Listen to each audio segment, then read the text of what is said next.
Bonjour à tous. Alors aujourd'hui, je vous propose un exercice pour préparer le bac sur le thème des probabilités et des suites. En fait, donc deux chapitres mêlés l'un et l'autre, ce qui fait que ça en fait un candidat vraiment intéressant pour des sujets de bac.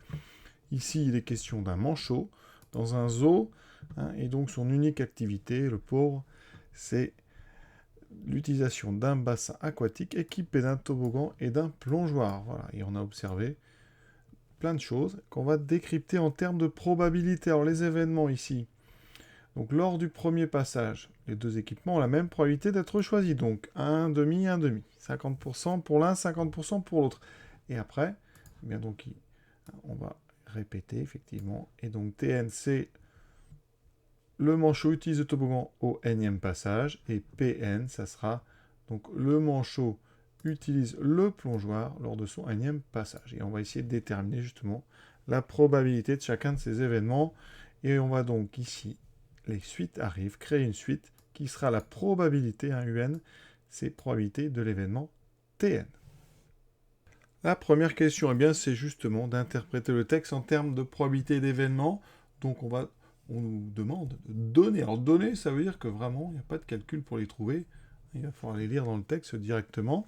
Alors, on vous demande les probabilités de P de T1 et P de P1. C'est la probabilité de l'événement T1 ou P1. Alors ça, c'est dit dans la phrase, si lors du premier passage, les deux équipements ont la même probabilité d'être choisis. Donc, forcément, P de T1 est égal à 0,5, P de P1 égale 0,5. Donc au premier passage, 50-50.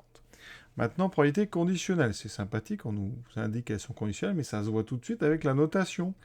Ici, c'est P de T2, avec un petit T1 ici, c'est donc P de TE, P de T2, sachant T1.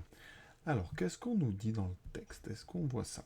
Si un manchot choisit le toboggan, la probabilité qu'il le reprenne est de 0,3. Donc, ça veut dire que s'il a pris le toboggan en premier, la probabilité qu'il le prenne en deuxième, c'est 0,5. Donc P2, T2, sachant T1, c'est exactement ça. C'est une probabilité conditionnelle. La condition, c'est qu'il a choisi le toboggan. Et donc ici, ça sera 0,3. On vous demande aussi P2, T2, sachant P1. Autrement dit, la probabilité de prendre le toboggan au deuxième passage, sachant qu'il avait pris le plongeoir au premier. Et là, on nous dit quoi, nous?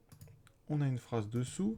Le manchot choisit le plongeoir. La probabilité qu'il le reprenne est de 0,8. Alors là, nous, ce qu'on nous donne dans le texte à cette seconde-là, c'est la probabilité de prendre le plongeoir en deuxième, sachant qu'on a pris le plongeoir en premier. Donc là, c'est 0,8. Donc pour obtenir ici ce qu'on nous demande, il va falloir faire une petite soustraction. Alors là, on va faire un petit dessin.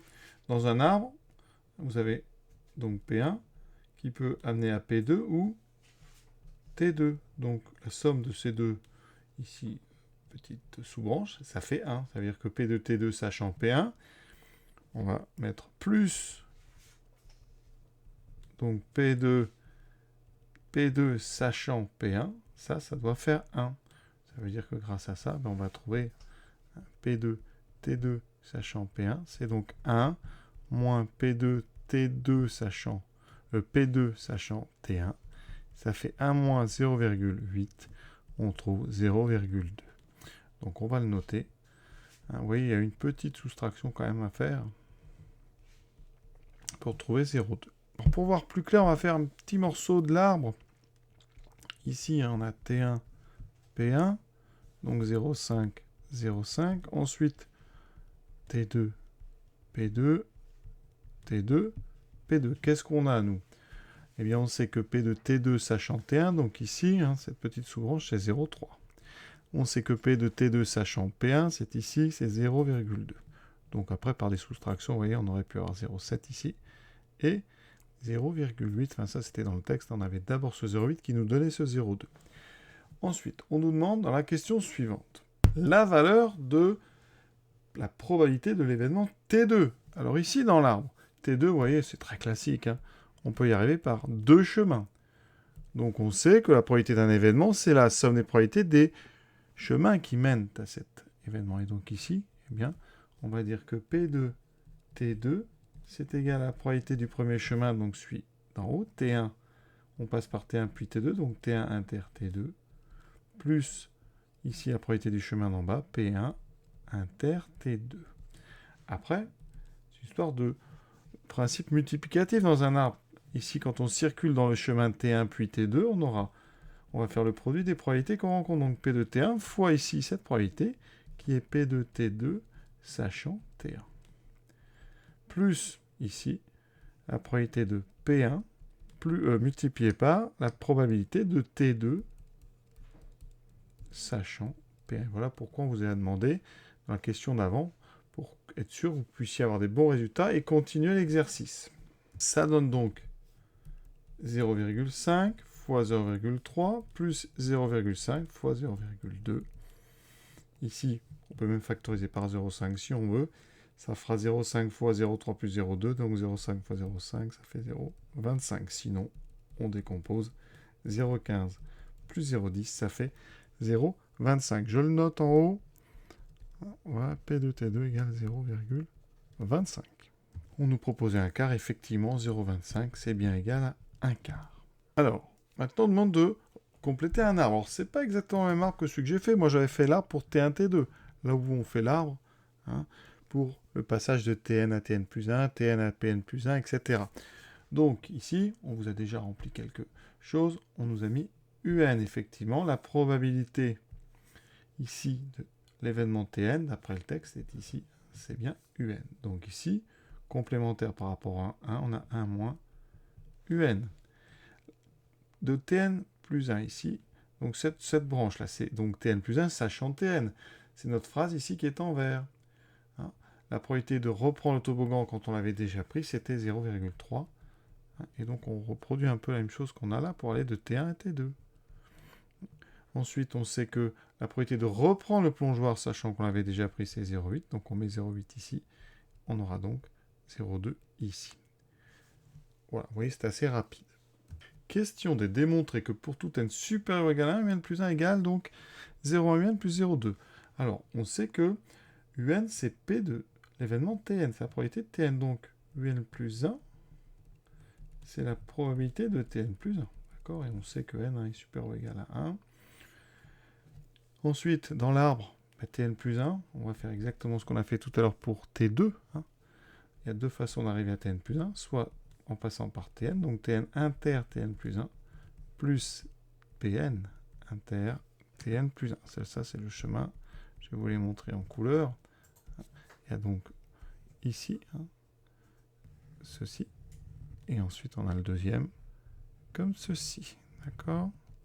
Donc, le premier, multiplication, ça sera donc un multiplié par P de Tn plus 1, sachant Tn, donc 0,3, plus ici 1 moins un, multiplié par P de Tn plus 1, sachant Pn, et c'est 0,2.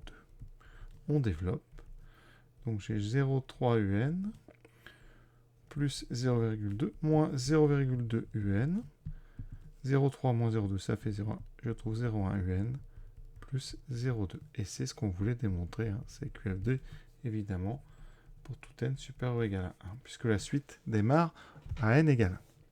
On nous demande ensuite, à l'aide de la calculatrice, d'émettre une conjecture concernant la limite de la suite un. Donc, une hypothèse qui vous paraît probable. Donc, on va aller dans le menu récurrence de la Casio. Pour ceux qui ont une Casio, vous rentrez ici la suite. On met donc à la place de U, c'est A. n plus 1 égale 0,1, à n plus 0,2. On règle le début. Alors ici, ce qui m'intéresse ici, c'est donc de dire que A0 vaut, alors on le sait, on commence à n égale 1, et le premier terme de la suite, on sait que c'est 1,5. C'est donné dans le texte, on l'a déjà dit. On exécute, voilà. Vous mettez table, et vous avez les termes de votre suite. Donc 0,25, 0,225, etc. Voilà. Et quand on voit, eh bien, on voit que ça se rapproche ici de 0,2222222, etc. Et donc on écrit sur sa copie, il semble que cette suite converge vers 0,222, etc. Donc voilà ce qu'on peut émettre comme conjecture. Sur une Texas, rapidement, vous allez d'abord dans le mode ici, vous allez indiquer suite. Vous voyez, j'ai déjà mis. Ensuite, vous allez dans f de x. Ici, il faut donc vous mettre en n plus 1 et écrire exactement 0,1 u n plus 0,2. Alors, à savoir, le u, il est ici. Regardez, je vais l'effacer, ma suite. Je vais mettre donc 0,1 multiplié par un. Donc vous allez chercher le u qui est ici. Il faut mettre vous-même les parenthèses. La variable n, elle est là. Voilà, plus 0,2. Vous validez. Vous en profitez pour mettre ici le premier rang de la suite. Donc ça commence à 1. Et u1 vaut 0,5. Et vous allez dans la table. Donc ici, table. Vous voyez bien qu'en 0, il n'y a rien. Et ici à droite, vous avez tous les termes de la suite. Et on voit que plus on descend, plus on est sur 0,2222, etc. Maintenant, on passe donc à la question 2 petit a. Et pour étudier notre suite, donc un, dont on a une relation maintenant de récurrence ici, on va introduire une deuxième suite, qu'on appelle une suite auxiliaire, qui va nous aider. C'est la suite Vn, hein, et son terme, c'est un moins 2 neuvièmes. D'accord? Et on va démontrer que Vn est géométrique de raison indigène. C'est vraiment très classique. Donc, vous avez l'habitude. Ici, donc, quel que soit n supérieur ou égal à 1, on va donc considérer Vn plus 1. Vn plus 1, donc, d'après la relation qui est en jaune ici, c'est un plus 1 moins 2 neuvièmes. On va utiliser maintenant la relation de récurrence qui définit un plus 1. Donc, en bleu, j'obtiens 0,1 un plus 0,2 moins 2 sur 9. Maintenant, je calcule. Alors ici, je calcule un mélange avec des fractions et des nombres décimaux. Donc je vais mettre 2 neuvièmes, je vais l'écrire sous forme fractionnaire. C'est donc 1 cinquième moins 2 neuvièmes. Ça me donne donc, alors on met tout sur 45. Donc je multiplie, alors ça fera donc 9. Donc 9 moins 10 moins 1 sur 45. Donc j'ai 0,1 un. Donc moins 9, enfin 9 moins 10 sur 45, ça fait donc moins 1 sur 45. Et on veut montrer que c'est de raison 1 dixième. Donc ici, ce 0,1, je l'écris sous la forme 1 dixième. Et je vais tout simplement factoriser par 1 dixième. Donc ça me fait 1 dixième, facteur de un, moins, alors quand on factorise par 1 dixième, alors qu'est-ce qu'on peut faire? Première méthode, soit vous écrivez 1 sur 45 divisé par 1 sur 10. Et en haut, 1 sur 45 divisé par 1 sur 10, ça fait donc 1 sur 45 fois 10 sur 1, divisé par une fraction, c'est multiplié par son inverse. Il me reste 10 sur 45, et en simplifiant par 5, ça fait 2 sur 9. D'accord? Donc ici, vous voyez que j'obtiens 1 dixième fois un moins 2 sur 9. D'accord? Ça marche très bien. La factorisation. Quand on factorise par 1 dixième, on pourrait aussi dire un petit peu plus vite que si je factorise par 1 dixième, ici j'obtiens 1 sur 4,5, vous voyez, et 1 sur 4,5, c'est 2 neuvièmes. Donc dans tous les cas, on arrivera à 1 dixième, multiplié par un moins 2 neuvièmes, qui n'est autre que Vn. Petite astuce pour ceux qui ont du mal à factoriser, dans cette question-là, vous pouvez ici, si vous voulez, remplacer un par son expression en fonction de Vn. C'est-à-dire vous transformez ici la relation jaune, et vous dites que Vn plus 2 sur 9, c'est égal à un. Donc en bas, ici, à la place de un, je vais mettre Vn plus 2 sur 9. Et on va développer. Et quand vous développez, si tout se passe bien, regardez, ça fait 1 dixième fois Vn, plus 1 dixième fois 2 neuvièmes, moins 1 sur 45, et 2 neuvièmes fois 1 dixième. Si on simplifie ici, ça fait 5, et donc tout s'annule. Vous avez 1 sur 45, moins 1 sur 45. Il vous reste uniquement 1 sur 10 fois Vn. Et donc, on revient au même endroit. On a donc montré que pour tout n supérieur ou égal à 1, Vn plus 1, c'est 1 dixième de Vn. Et ça caractérise les suites géométriques de raison 1 sur 10. Il nous reste à préciser son premier terme. Maintenant, on nous demande son premier terme. Alors attention, ça commence à n égale à 1. Donc premier terme, c'est V1. D'après la relation jaune, V1 égale U1 moins 2 neuvièmes. Et U1, c'était donné. C'est la probabilité de prendre donc le toboggan au premier passage, c'était 1 demi. Donc on a 1 demi moins 2 neuvièmes. On met au même dénominateur. Donc ça fera 9 moins 4, donc 5 sur 18. Voilà. Alors ça, on ne nous le demande pas. Mais grâce à ça, et on va s'en servir un peu plus loin, ça veut dire que votre suite Vn a une expression. Et pour tout n supérieur ou égal à 1, Vn va s'écrire V1 fois la raison puissance n moins 1, c'est-à-dire 5 sur 18 fois 1 dixième puissance n moins 1. Maintenant, On va faire la question B. Alors, vous voyez, exprimer Vn en fonction n, je viens de le faire avant, hein, donc ça, j'aurais pu finalement le faire dans la question B.